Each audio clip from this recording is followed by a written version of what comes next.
لو عجبكم طبق الكوارع ده وعجبكم شكل شوربة الكوارع دي، ايه رأيكم تدخلوا معانا تتفرجوا على الفيديو عشان تعملوا احسن منها؟ والف هنا ورحمة الله وبركاته. النهاردة هنعمل مع بعض الكوارع وشوربة الكوارع الممتازة ان شاء الله. اول حاجة الكوارع لما بتجيبيها بتغسليها كويس قوي شوية دقيق كده ومية وملح. بعد كده بتعملي لها محلول ملحي، محلول في ملح، في عصير ليمون، في قشر برتقان يا ريت وتعصريه جامد قوي كده في قلب الميه، شويه سكر وتنقعيهم. يبقى المحلول بتاع النقع بتاعي عباره عن ميه وملح وشويه سكر وعصير ليمون وقشر برتقان. قشر برتقان بتدعكيه في الميه عشان تنزلي الزيوت اللي موجوده فيه. دي بقى بتشيل ريحه الزفاره تماما من اي طيور عندك. لكن اوعك والخل، ما تنقعيش اي حاجه فيها زفاره في خل، يبقى انت الخسرانه. هنقول بسم الله. معانا حله على النار بتغلي، ميه لازم تكون بتغلي معايا. هنقول بسم الله، هنحط فيها الكوارع دي. بقى الغسله بتاعت الكوارع، يعني انا مش هسلقها، انا هديها غلوتين في الميه وبعد كده ايه هصفيها وبعدين نعمل لها شوربه ممتازه. بقى دي حته ماسوره كده هنعملها معاها، تاخد غلوه برضو. هخليها بعد الغليان 10 دقايق بس، تغلي 10 دقايق على النار. بعد كده هصفيها وهغسلها بميه فتره، وبعد كده هنشوف هنعمل الشوربه بتاعتها ازاي. شايفين انا حطيها اهي بتغلي بقالها كده 10 دقايق على النار. وهي بتغلي انا بشيل الريمه اللي بتطلع منها كده عشان اشيل الزفاره اللي بتخرج منها. بعد ما اخلص، بعد ما تقعد ربع ساعه كده بتغلي على النار وانا بنضف الشوربه بتاعتها، انا هوريكم دي ميه الغسل، انا بغسلها، انا مش بعمل لها شوربه. بعد كده هوريكم الشوربه هتتعمل ازاي.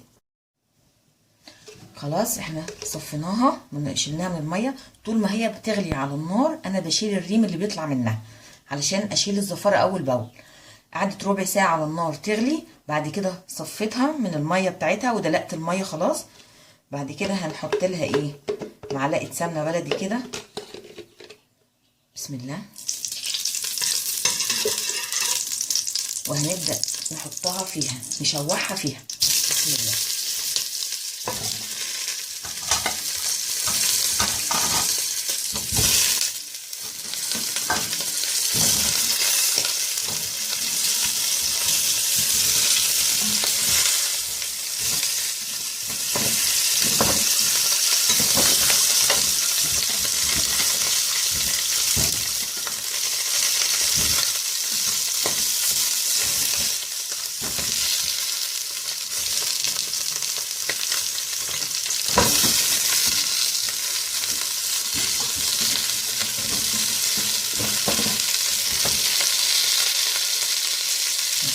تحميره كده على الخفيف معاها بالشكل ده كده، بدون توابل وبدون اي حاجه.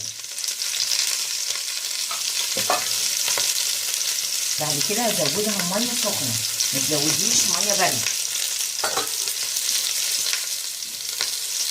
بسم الله.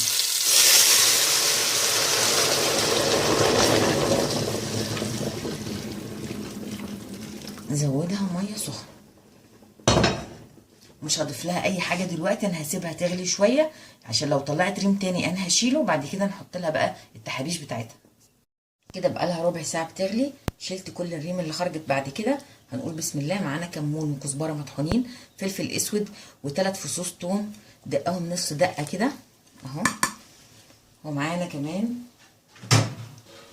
طماطم صحيحه وبصل وجزر.